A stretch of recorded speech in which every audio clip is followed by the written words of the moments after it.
What's up guys, how you doing? And today's video we're going to be talking about footwork and movement, how you move, running technique, jumping technique, the way you change direction, the way you land when you jump, the way you stop when you have to come to a sudden stop, okay, the use of the arms, okay, when you want the ball and you're signaling, when you're sealing.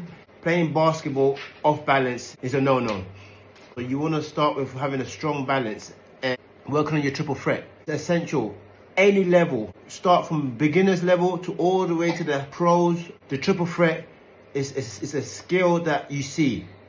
All right, so you can never be too good enough to practice or implement the triple threat. Getting into good habits from young.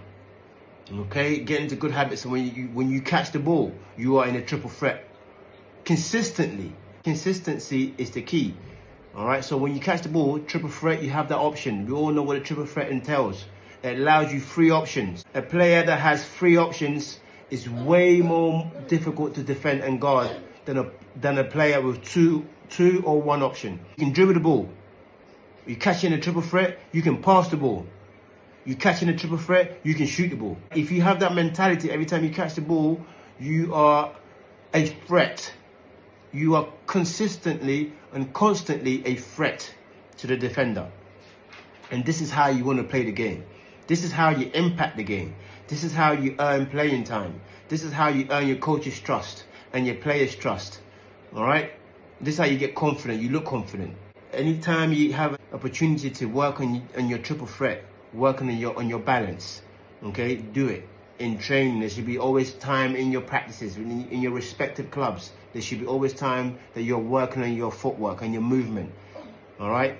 Because if you have poor footwork, it's going to be very, very difficult for you to be making an impact, for you to earn playing time, for you to earn the coach's trust, confidence, etc., etc. These are the foundations of the game. I know it can be boring, it can be tedious, it can be, frustrating. But if you look at the greats, I'll give you an example. Kobe Bryant, may he so rest in peace.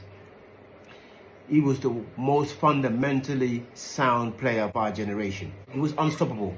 That's why he goes down as one of the greatest players of all time.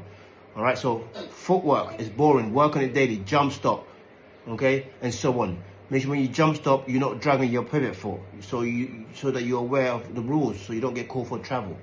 All right. So I'll say that, and then the other one is pivoting. Working on your pivoting. All right. Different ways of pivoting. Forward pivot. So when you jump stop, you want to be able to pivot on balance. Okay. Forward pivot. Right. Forward pivot left. Jump stop, reverse pivot right, reverse pivot left, and then variations of where you're using your footwork to create an advantage, to create space, okay, so that things can happen, so that you can make an impact for yourself and for your team. All right, so you should be working on those things at all times. It's an essential skill. Again, non-negotiable. You should be daily practicing on your footwork, on your triple threat, on your pivoting, on your running technique, on your balance, jumping, landing on balance. Okay, use your arms to swim when you go by somebody. Okay, to seal. All right. You see it regularly with the guards, the non-dribbling hand. They use it to kind of grab the defender and use it for momentum, right, to push off and attack the basket or create space for themselves.